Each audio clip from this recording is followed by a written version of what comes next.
Once around the park, James, and don't spare the horses.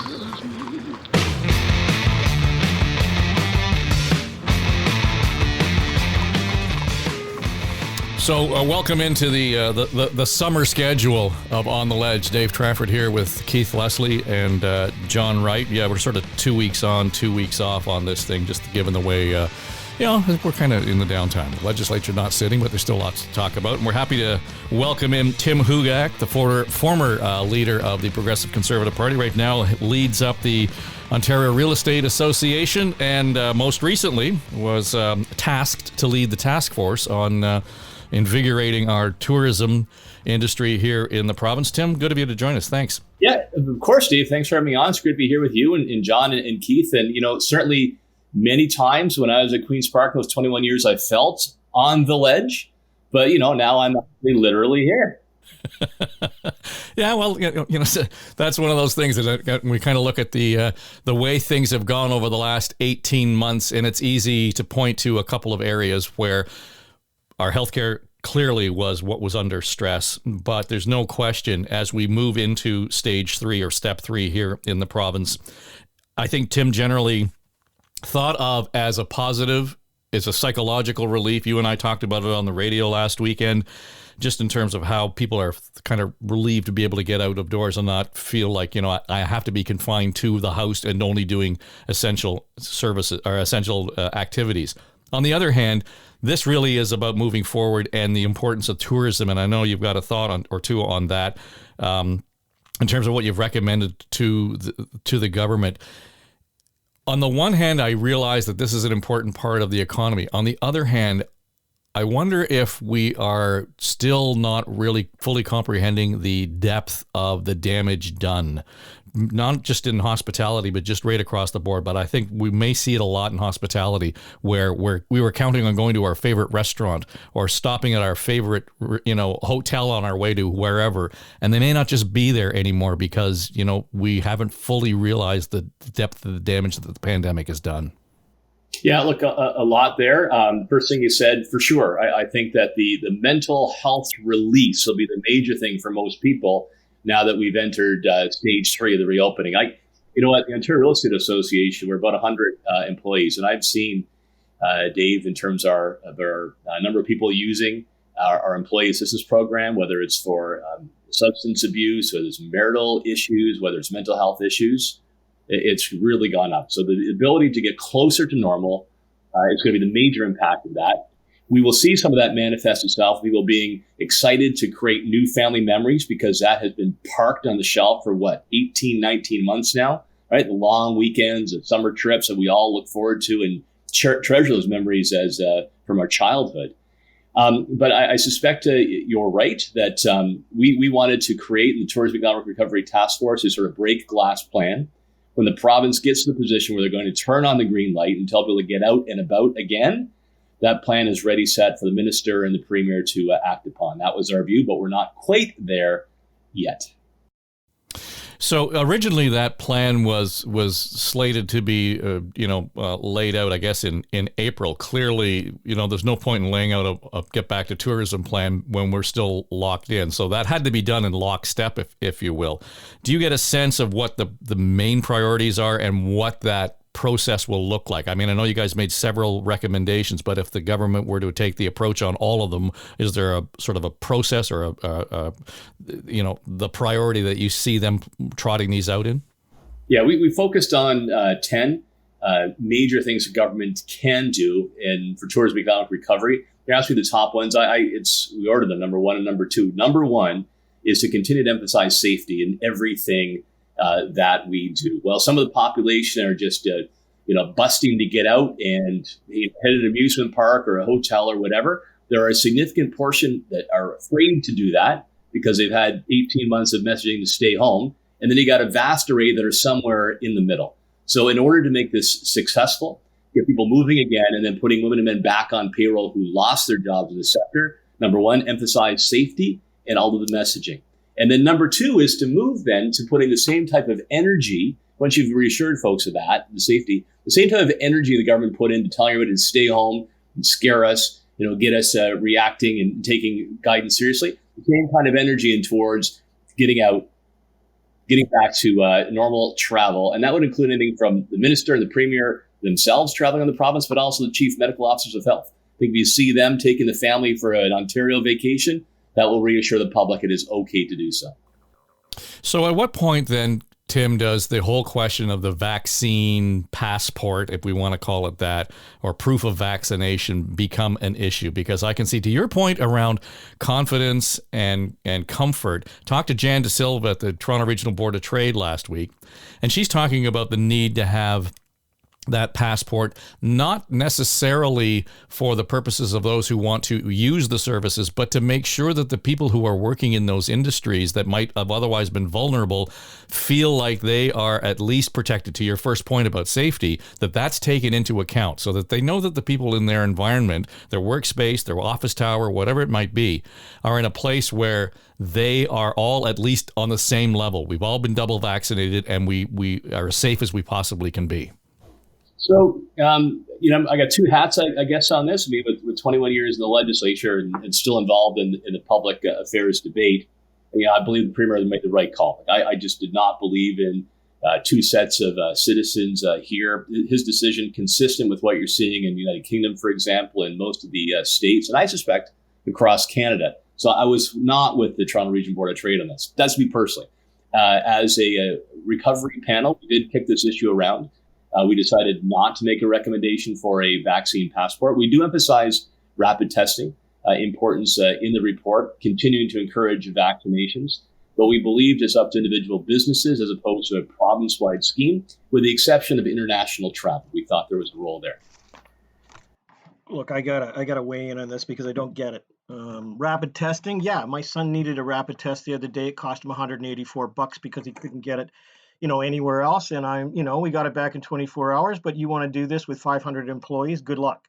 Number two, I think the issue that I have, Tim, with this is, and I did hear the Premier stand up and say that he's not going to mandate healthcare workers to get vaccinated, as opposed to Macron and other people who are doing it for their own healthcare system, and even Doris Greenspun, who's saying from the nurses, we got to do this sort of stuff.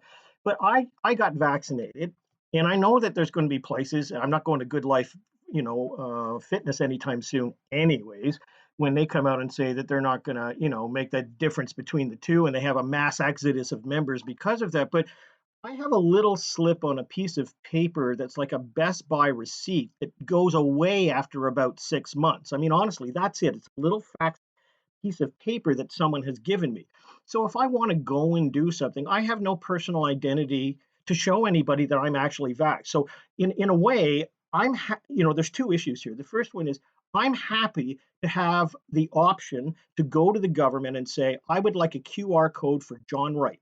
I would like to have that says I have my 2 vaxes so I can travel or I can go in or I can work and I can show this to somebody because I know that that's going to happen. And secondly, I just don't understand this whole lack of not wanting people to be vaccinated if they're in a place of long-term care or the healthcare system, which could make me as a patient or as a family member vulnerable. So those 2 points have struck me as being, I get it, but it doesn't it kind of smack at people who ideologically say, well, that's just a conservative way of looking at things and they don't want to impose stuff, when in fact, I think there's a great constituency out there. 80% of Canadians want some kind of a passport, but I personally, I want something to identify that I can use, like a driver's license or something, and put across the table and say, here, that's my proof. Because otherwise, I just got to take my word for somebody else, and somebody's got to take mine.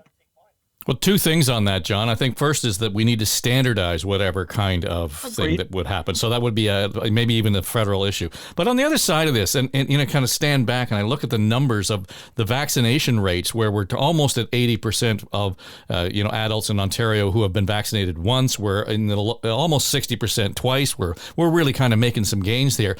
If we get to a point where 75% of the population in this province is double vaccinated, I'm not sure that a vaccine passport matters. No, I don't want to call it a passport. I think we're ridiculous because as soon as Barbara Yaffe heard the word passport, she said, oh, we don't do passports. It's a federal thing. And then, Kieran, our new Dr. Kieran Moore, basically when asked the same question, blew right through it and said, your answer, when we have 80%, look, that means 20% are not. That means that 2.5 million people in this province are not. And I think, and I've heard from friends and other people that when they go to a place, they want the assurance that they don't have somebody next door to them. And there's going to be all kinds of human resources issues to go with it. But what I'm asking for is this. I'm asking me, I'm asking for my identity card. I don't care about anybody else. I've got a little piece of paper that I was handed from the pharmacist that will probably go away or be lost. I found my wife's upstairs under some papers the other day and came downstairs to put it in a PDF so that we wouldn't lose it. But I'm trying to understand this. What is the problem with supplying people with some kind of card with a QR or something? And we know from focus groups that the Ontario government explored it back in January. We know that they did. How come we can't get, what is the big stumbling block with this? I don't understand. I want my rights respected, and that is, I want proof that I've got a double dose. How do I do it? Of course, like everything else through the pandemic, we in Nova Scotia have done things a little bit better. And when I got my second shot, they sent me an email. Here, you go online. Here's you access your personal vaccination record. You go online, and on my record, and I was able to print it off. It shows on this date I got my first AstraZeneca, and on this date I got my Pfizer booster, and then 2 weeks after that. And it's electronic. I can show you on my phone, so it's not a piece of paper I'm going to lose if someone needs to see it. To your point, John, about businesses and how they're going to handle this, I think that's where the government has fallen down here. Businesses are asking for help, for advice. How do we handle this? And all they're getting from Premier Ford is, we're not doing that. We don't want to create a split society. And I think we already have a split society right now, and a lot of people that are vaccinated are concerned about being with people who aren't vaccinated, and especially if we're talking about healthcare providers or personal service providers. People really want to know. I think, Tim, you mentioned, there's that whole middle ground where people are not totally afraid of going out, but they're not totally comfortable either, and they need some reassurances, and I think this sort of documentation is reassuring to some people. I don't know how the government could go about, you can't order private companies to do it, but they can give them some advice on how to handle this. And that's what's lacking right now. And that's where the government, I know, Tim, you talked about the Chamber of Commerce and the other groups, the Board of Trade. They want this help and they're not getting it. And I don't understand why the government can't at least say, here's some guidelines for this, or at least here's how you deal with this if you're going to have a certain percentage. As for the healthcare workers, I think it should be mandated. I mean, the Premier said it's their constitutional right not to be vaccinated. It's not their constitutional right to be a healthcare worker. I also think that the Premier was more than willing to override constitutional rights on other issues, and this might be one. In the healthcare setting, healthcare workers in congregate care settings, which is the vast majority of them, they're putting people at risk if they're not vaccinated. That's the bottom line. Very, very vulnerable people. I think in that instance, it should be mandated. Can we just move in terms of long-term care and some of the other topics that are out there? Because, I'd be curious to get Tim's take on this, where we had the cabinet shuffle a couple of weeks ago. And on the one hand, we saw Dr. Fullerton move to the Child Services Ministry, which, among other things, has to deal with the autism file. We saw Rod Phillips come back to the cabinet, and he is now in charge of long-term care. It was a marked difference in approach. Minister Fullerton was meeting with the media for the first time since being appointed to her new post. And needless to say, the first thing out, she was being asked about the autism program and how it was supposed to be rolled out. This was something that was announced in February. 600 families were supposed to be the pilot project and have the benefit of it. When asked about what they were doing, this was her answer. Listening to the families, listening to the providers of the services, and understanding how we could make it better for the children, for the families, and for everyone involved. So the intention is to get rolling as quickly as possible, and I would have to really update you later in terms of where we are in terms of numbers. At this point, I don't believe that the enrollment has started. I don't mean to pick on Minister Fullerton, but it has already started. Some 400 families were already enrolled. You contrast that with Rod Phillips' first meeting with the media. He had numbers right at his fingertips. He was able to talk about the number of people who were, involved in some of the outbreaks in long-term care, the number of rooms and percentage of rooms that had air conditioning. I mean, he was right down in the weeds. Tim, where's the breakdown there? Because I realize it's a short turnaround, and there's all kinds of things. It's like water out of a fire hose, and that's on a slow day. But it sounds to me like Minister Fullerton just not properly prepared when knowing full well that was going to be one of the first questions that were going to come from the media about the autism file? Yeah, it's a pretty obvious one, right? You'd have that number one on your list of likely questions. Plus, the media will want to test her out because of her performance at long-term care. So fully able to anticipate that. It's a shame. Sad thing here, she's a tremendously talented woman, great background in medicine, was a key recruit for the Progressive Conservatives, the election campaign, full of potential.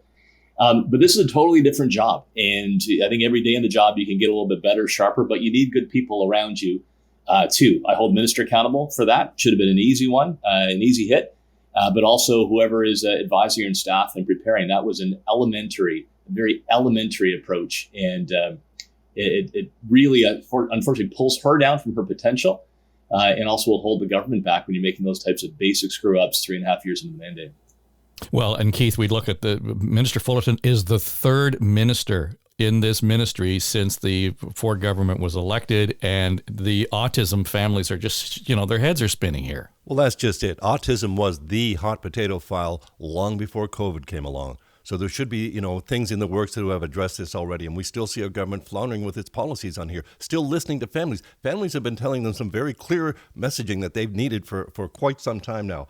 What happened? This government decided to overhaul the way autism patients or children with autism were being treated and funded by the government because of the huge waiting list. But they bundled it so badly that the waiting list is basically doubled. It's over 40,000 kids now waiting for service. And a lot of the service providers have gone out of business because during this lapse time, there wasn't funding for them. It's just become a huge mess. So Tim is right.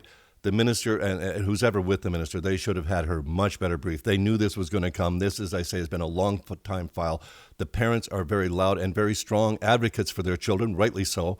This is not a surprise. There's no way she should not have gone out and held this news conference, or she should have gone out after having talked with some families and said, here's what they're telling me, here's what we plan to do, have some sort of firm plan. That was a huge, huge fumble.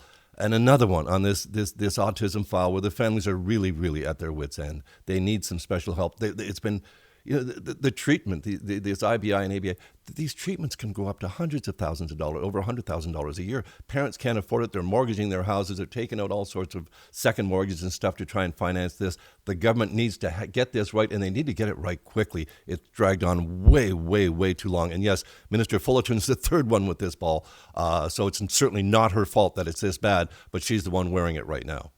Now, to be fair, I mean, there were a series of ministers in the Liberal government before who did next to nothing and just kind of pushed that rock or kicked that can down the road. So it leads me to the back half of the conversation that I want to have, because we're clearly into an election cycle. Federally, we're just waiting for the writ to be issued. And certainly here in Ontario, we're looking forward to June. And I wonder whether or not we get into a place where issues are becoming more of the driver behind what is going to motivate people to vote. And I realize it's not Ontario, but let's just hear what happened yesterday in Manitoba when Premier Pallister announced a new cabinet, and he assigned a new Indigenous Reconciliation Northern Relations Minister. And this was the first thing out of his mouth when he talked to the media. You talk about being ill-prepared when asked the question about residential schools. The residential school system was designed to take Indigenous children and give them the skills and abilities they would need to fit into society as it moved forward. So, do you think that was the policy? Do you think that was the intention of the federal government to do that? To just give them I am an honorary witness for the Truth and Reconciliation Commission. I listened to the stories of the survivors. yes. And I cannot accept you saying what you just said about residential schools. It was the express intent of residential schools to kill the Indian in the child. It is not cultural relativism. It is not revisionist history for us to say that that was wrong. Any right-minded person at the time should have known that it was wrong. The new minister is Dr. Alan Lajamodiere, Tim Hudak, and that was Wab Kinew, who was the leader of the opposition leader, NDP in Manitoba. In any other circumstance, Wab Kinew's rhetoric might have been sounded, people would have accused him of overheated language. Given what we have experienced in the last 6 weeks, I think that strikes right at the heart of not just people living in Manitoba, where we saw the unmarked graves in Brandon, but here, right across the country. So all of a sudden, that subject matter drives votes as opposed to it being a Conservative or an NDP issue. Just curious on your read on how that might be shifting. Sure. I mean, Holy Smokes personally responded to me that's like the $1,000 Jeopardy question to how can you defend residential schools? Like why the minister's mind would go with that. In his debut press conference, if I follow that, look, I don't know Manitoba politics as well. I don't know the minister. I don't know his connection to the premier. Often when ministers screw up, especially at the beginning, there can be some forgiveness. You apologize, you come back. But that's kind of the cardinal sin in that portfolio, right? Like, how can that minister regain any kind of credibility on this major file when those are his opening comments out of the gate and shows his disposition? I'd switch him.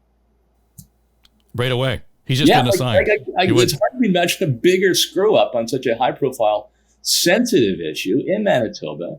I don't know the qualifications. I don't know the skills of this individual, but my God, what a massive mistake. And it's how I could recover from saying that out of the gate. Especially when we've already seen, we saw a priest try and defend residential schools, and he was nearly torn apart for it. So for a politician not to be aware of this issue at this time, and to be aware that basically when asked anything on this, you're ready to listen, you want to learn. To come out with an opinion, again, this whole defending of residential schools, who on earth is doing that, let alone a minister appointed to that portfolio? It's so far over the top. And Dave, you were asking, I guess you're asking, will this be playing a role in the federal election that we're expecting in the fall? Well, I guess it's more, I guess what I want to get at is a broader look at this, because I begin to hear people say, I am going to vote because I think the environment is a priority for me and my children. I'm going to vote driven by what's happened around residential schools. I'm going to vote because of what's happened around the autism file. I'm going to vote because I don't think we've done enough to move towards eradicating poverty. So I'm starting to hear, John, Wright, more of that happen as opposed to this being a Liberal or an NDP or a Conservative issue, where that's sort of a horizontal view of things, that people are starting to look more into verticals that might drive them to vote.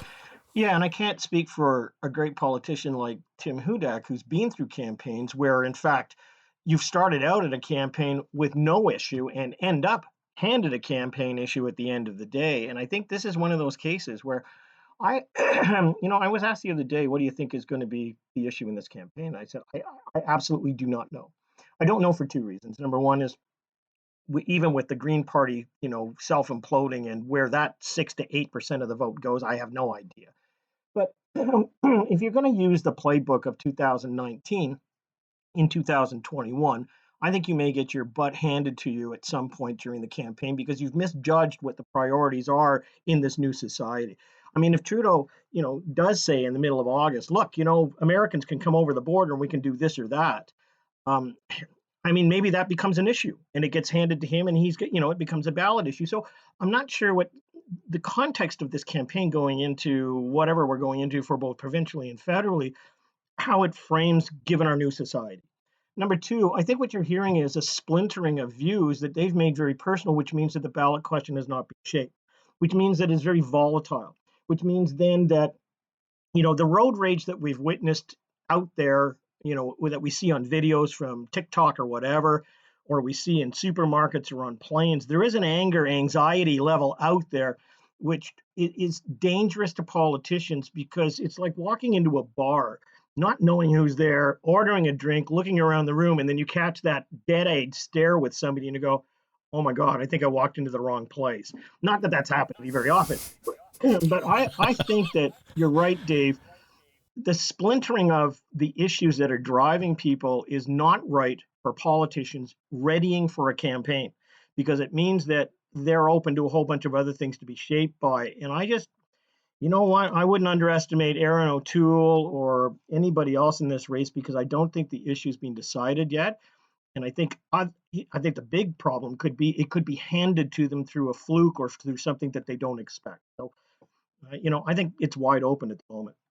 So, Tim, I wonder whether or not we get into the war room situation now in this new world where, to John's point, almost every category is a point where, okay, we're really going to have to spend some time and listen to see what the what's going on out there, what is happening in terms of the conversations, the deeper sense of what this means to us now, because we've all sort of refocused or sharpened our focus on so many of these things. One of the things that we can't say anymore is that we have always done it this way in so many other areas. Surely this is going to apply now to campaigning, maybe even just in the short term, but I would think that there's going to have to be a shift in the way they approach a platform, the war room, the campaign itself. No? Yeah, sometimes, most of the time, in fact, almost all the time, just in case Debbie is listening to this podcast, I don't miss being on the ice. I don't miss being on the ice in 21 years in the game.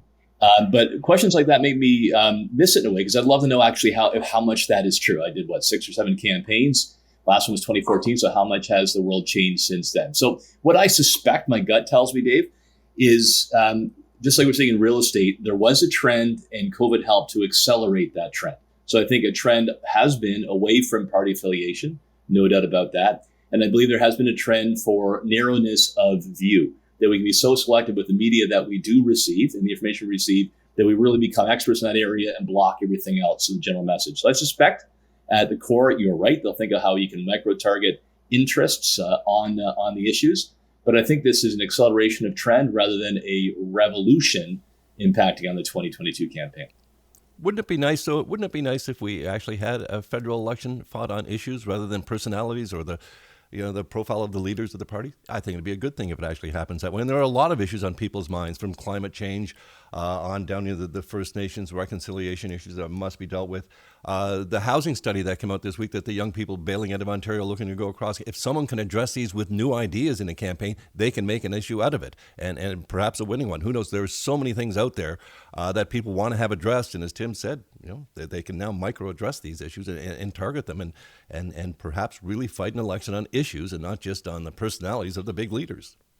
Well, maybe we're getting a hint of that, Tim, though, because I get a sense that federally, the Conservatives at least don't seem to be, I don't think that COVID's going to go away and it's not going to be brought up in the campaign, but there seems to be a deliberate attempt to look down the road, and whether that's to how we're going to deal with the deficits and et cetera, and sort of stand the economies back up. At least we're looking over the horizon to some degree, as opposed to in the rearview mirror. And I think if any party spends its time looking in the rearview mirror over the campaign, that will be to its detriment, because I think most of us are desperate to find vision, to look at the opportunities that are coming up. Nobody's cheering for COVID, but there are opportunities here that are in front of us that we should be taking advantage of. And what kind of leadership is there that's going to get us there?